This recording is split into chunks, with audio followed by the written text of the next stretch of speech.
Assalomu alaykum aziz o'quvchilar. Yangi darsimizga xush kelibsiz.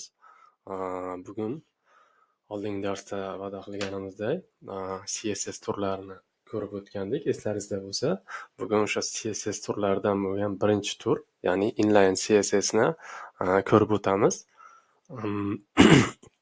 Va amaliy misol orqali buni ko'rib o'tamiz. Shu orqali tushunishimiz oson bo'ladi. Xo'sh, vaqtni ketkazmaymiz. O'sha boshida qo'yib olgan papkamizga kiramiz. HTML CSS papkasiga kiramiz. Bugungi darsimiz CSSga oid bo'lganligi uchun CSS papkasiga o'tamiz. Bugungi darsimiz 9-dars. 9-darsga atab papka qo'yamiz. Keling, papkamizni qanaqa nomlagandik oldingilarida ko'rib olaylik. O'sha qoidaga amal qilib doimiy papkalarni nomlab borsak tushunishimizga osonroq bo'ladi, ishlashimizga ham. Demak, darsni raqami 9-dars va mavzuni nomi. Xo'sh, oldingi darsda papka qo'ymagandik, chunki CSSda CSS turlari degan mavzuni ko'rib o'tgandik. Yo'q, CSSda asosiy tushunchalar degan mavzuni ko'rib o'tgandik va o'shanda CSSning turlarini gaplashib o'tgan edik. Xo'sh, bugungi mavzumizga atab yangi papka qo'yamiz. Darsning raqami va mavzuning nomi CSS, inline CSS, kechirasiz. Inline CSS. Inline CSS to'g'ri yozdim, adashmasam. Xo'sh, papkani qo'yib oldik. Ichiga kiramizda unga bugungi mavzumizga atab yangi HTML faylni qo'yib olamiz. Xo'sh, text dokumentni qo'yamiz. index.html deb nomlaymiz. Faylni shaklini o'zgartirish xohlaysizmi deb so'roq chiqyapti. Ha deb tasdiqlaymiz. Bu narsa sizni chalg'itmasin, demoqchimanki, mavzumiz CSSga oid, lekin biz bugungi mavzuda CSS faylni yaratmaymiz, CSS fayli bilan ishlamaymiz, lekin HTML fayli bilan ishlaymiz. Mavzumiz inline CSS, ya'ni to'g'ridan to'g'ri HTMLni ichida yoziladigan CSS bo'lgani uchun bugun CSS fayli bilan ishlamaymiz. Bu narsa sizni chalg'itmasin, lekin bugungi mavzumiz CSSga oid. Xo'sh, HTML faylimizni qo'yib oldik. Buni editorda ochib olamiz, Notepad++. Xo'sh, oldingi mavzularda ochgan fayllarimizni yopib olamiz. Mana faylimizni qo'yib oldik. Xo'sh, yana endi birgalashib HTMLning asosiy strukturasini yozib chiqamiz. Sizlarga ham birga qilishni tavsiya qilaman. To'g'ri, bu juda ham zerikarli, har safar bir xil kodni yozish, lekin shu orqali o'sha HTMLning eng o'zagi bo'lgan asosiy tushunchalarni mustahkam tushunib olamiz.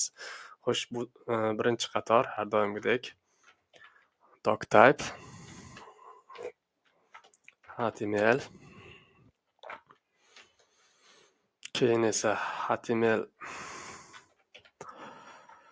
tagimizni ochib yopib olamiz. Yana bir qaytarib o'taman. Ikkalasi birgalikda element HTML elementi deb nomlanadi. Alohida esa mana bu ochuvchi tag, bunisi esa yopuvchi tag deb nomlanadi. Xo'sh, buni kiritib oldik. Endi esa head elementini kiritib olamiz va body elementini kiritib olamiz. Bularning nimaligini oldingi darslarimizda tushuntirib o'tganmiz. Xo'sh, headimizga endi meta tagimizni kiritamiz. Xo'sh, yangi qatordan o'qishga oson bo'lsin. Meta charset UTF-8 va buni yopamiz. Bu o'zini o'zi yopuvchi tag. Xohlasak buni bunday qilib yopamiz, xohlasak kiritmasak ham bo'ladi. Brauzer tushunib oladi ikkalasini ham. Va title. Bugungi mavzumizni nomini beramiz. inline css va saqlanib qilamiz. Endi faylimizni keling brauzerda ochib olaylik. Qilgan ishlarimizni natijasini ko'rish uchun. Xo'sh, buni yopsak ham bo'ladi, endi kerak yo'q. Mana faylimizni ochib oldik. Mana bu yerda kiritgan sarlavhamiz inline css va body'imiz hali bo'sh. Endi esa body'ga kerakli bugungi mavzumizni tushunib olish uchun kerakli bo'lgan kontentni kiritamiz. Xo'sh, keling sarlavha qo'yib olaylik. Sarlavhani tanishib olgandik. Birinchidan 6 darajagacha bo'lgan sarlavhani tanishtirib o'tgandim. Yodlaringizda bo'lsa, keling bugungi mavzuning nomini kiritamiz. Inline css va pastida yangi paragraf kiritamiz. Xo'sh, paragrafga tekst xohlasangiz o'zlaringiz qo'lda yozishlaringiz mumkin. Men shunaqa vaziyatda afzal ko'radigan narsam Lorem Ipsum degan sayt bor. Ipsum generator mana chiqib keldi. Birinchisiga kirsalaringiz. Xo'sh, mana bu yerda o'sha veb sahifa yozishda ishlatiladigan ba'zan keraksiz tekstlar kerak bo'lib qoladi. Shunaqa tekstlarni yaratishda juda ham foydali veb sahifa. Mana bu yerda raqamni kiritishingiz mumkin. 100 ta so'z, xohlasangiz harf yoki xohlasangiz paragraf deb berishingiz mumkin. Keling so'z deb beramiz. 100 ta so'z menga yasab ber. Mana o'zi yasalgan ekan, oldin 100 ga turgandi. Buni hech qanaqangi ma'nosi yo'q. Bizga uni ma'nosi kerak emas, faqat veb saytimiz uchun ishlashga kerak bo'ladi. Uzun bir qator bo'ldi. Keling buni o'qishga osonroq bo'lishi uchun ozgina tartibga keltiraylik.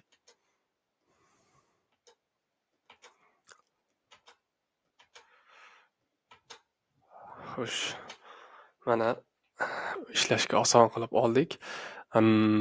Keling oldingi adashmasam darsimizda ishlatgan span elementimizni bugungi darsimizda qo'llab ko'ramiz.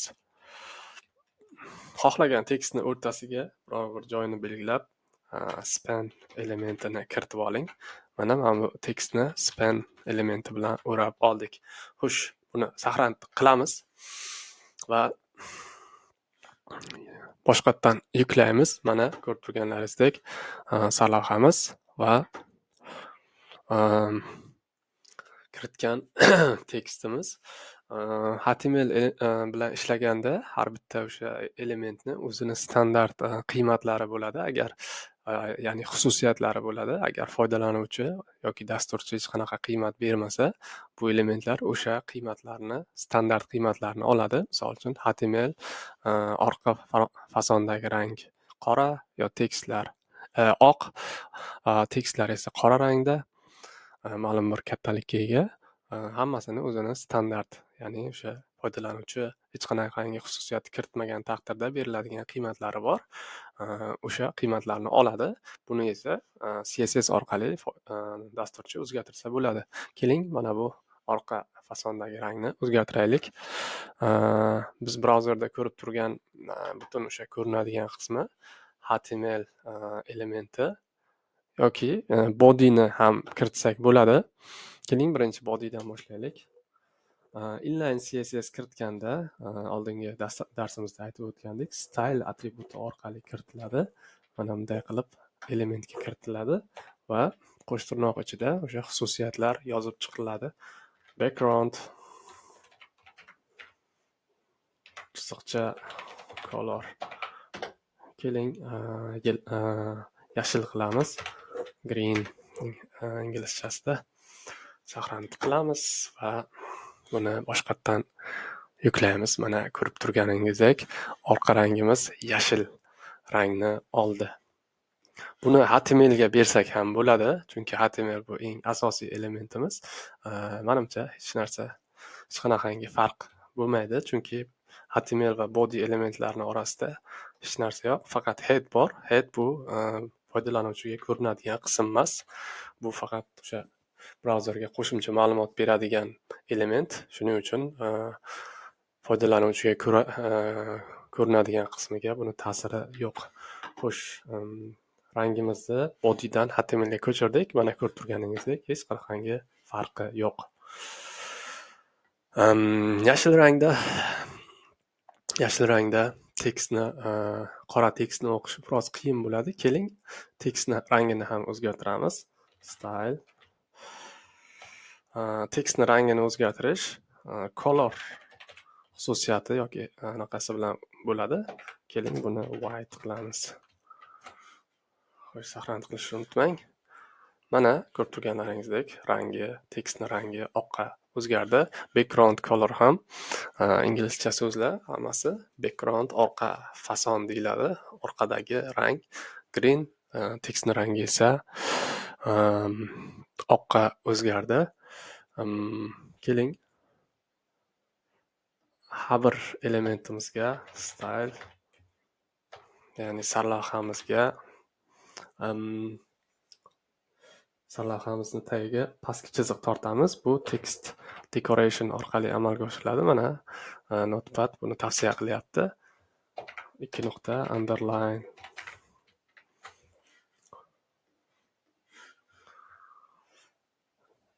Yo'q, olmadi. Sabab nimanidir xato qildik.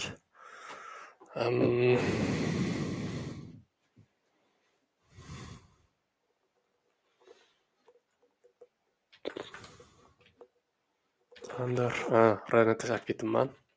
Underline. Mana ko'rib turganingizdek, sarlavhani tagiga chiziq paydo bo'ldi. Keling endi boyagi spenimizdan ham foydalanamiz. Mana bu yerda spen, o'sha belgilab olgan tekstimizni rangini keling qizilga o'zgartiramiz. Color red. Keling, buni yo'g'on qilamiz. Bu agar bitta staylning ichida ko'plab xususiyatlar kiritilsa, bu har bitta o'sha oldingi xususiyat va uning qiymati nuqtali vergul bilan yopilishi kerak. Aks holda brauzер tushunmaydi. Xo'sh, keyingisini kiritamiz. Font white. Font degani bu yozuv degani. Yozuvning white og'irligi keladi. Bold qilamiz. Keling, buni hajmini ham katta qilamiz. Font, ya'ni yozuv, size, kattalik razmeri. Keling, buni 30 piksel qilamiz. Mana hammasini kiritib oldik. Buni saqlanib qilamiz va yuklab olamiz. Mana boyagi spen ichida turgan tekst qizil rangni oldi, katta bo'ldi va yo'g'on shaklga keldi. Menimcha inline CSSni tushunish uchun shuni o'zi yetarli bo'ladi. Qisqacha qilib xulosa qilamiz darsimizni. Inline CSSda o'sha HTMLni xususiyatlari to'g'ridan to'g'ri HTML elementining ichiga style atributi orqali yoziladi.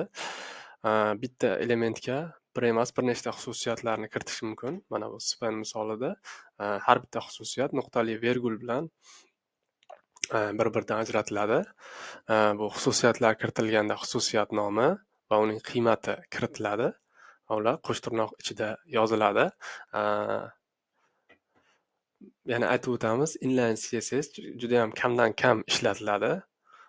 Shunday bo'lsa ham bilib qo'ygan buni yaxshi, chunki o'sha ba'zi vaziyatlarda baribir kerak bo'lib qolishi mumkin. O'sha kamdan kam ishlatilsa ham, shuning uchun buni mazmunini tushunib olish zarar qilmaydi. Xo'sh, bugungi mavzumizga shular. Xudo xohlasa keyingi mavzumizga internal CSS degan mavzuni ko'rib o'tamiz. Darsimizga qatnashganlaringiz uchun rahmat. Keyingi mavzuda ko'rishguncha xayr, salomat bo'ling.